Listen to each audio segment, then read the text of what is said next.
Mere minutes after lights out, sweet dreams it is. There we go. Starting to spread out. All right, let's get up and walk.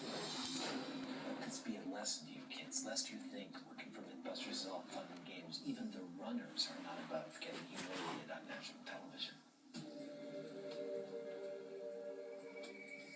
This is perfect. Matt's hand is in the bowl. It's the ideal illustration of this myth. I don't hear the alarm, so I don't think he's involuntarily urinating yet. Not yet, but after 5 minutes of hand and wrist immersion, this happens. With the alarm going nuts and bedlam in the bedroom, it's not until the lights are switched on that the offending puddle can be examined. Dude, did you think you peed yourself? I don't think I did. Roll over, let's see what's going on. Looks like it could be a spill. Yeah, it's not from the source. Unfortunately.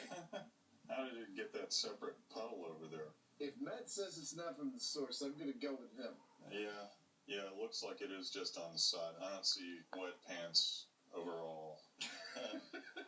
Well, if that is the case, then it didn't work, because his hand was full on in that water for like, what was it, 5 minutes or better?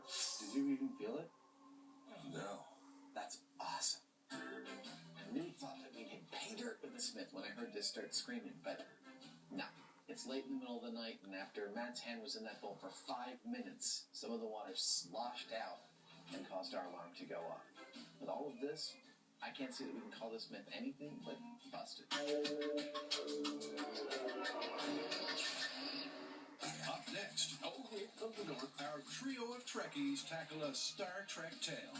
And later, Jamie and Adam get a handle on a hair-raising hot pot of molten lead. And this little piggy burned clean off. Do not try what we do on this show at home. We're what you call experts. Stay safe. It's not quite a mini-myth, but this Trekkie tall tale is too good to resist. I tell you what, I cannot believe how popular this next myth is. Yeah, fans have been requesting it for years, and when I announced that we're doing this on the internet, the reaction was massive. You're talking about the Gorn episode of Star Trek.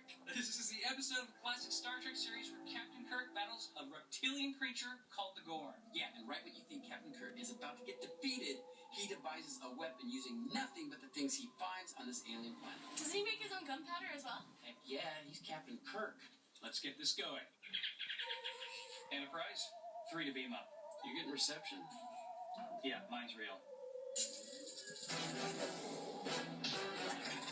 In a memorable Star Trek moment, a marooned Captain Kirk channels MacGyver and makes a bamboo bazooka. Yes. Yes. What? What is it, Spock? An invention, yeoman. After scavenging the 3 basic ingredients of gunpowder and diamonds for ammunition, They would make formidable projectiles. Kirk goes to work mixing his materials and constructing the cannon. Can he do it? If he has the time, yeoman. If he has the time. Of course he has the time. He's Kirk. But what about reality? Can you really make your own gunpowder, and can you really make a bazooka out of bamboo? Now, gunpowder is composed of 3 things. Potassium nitrate, charcoal, and sulfur. Now, on their own, each of these 3 things is non-explosive. But the question is whether you can combine them together without further refinement to create gunpowder capable of firing the projectile out of a cannon.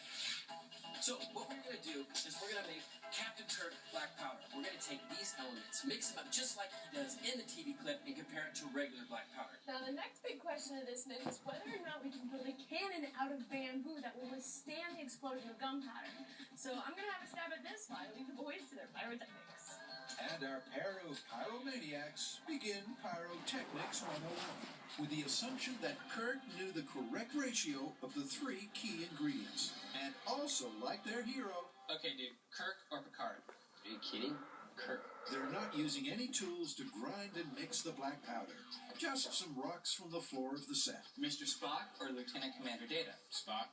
Did Han shoot first? Yes, he did. So we've been at this for a good 15 minutes or so. It's starting to look like black powder.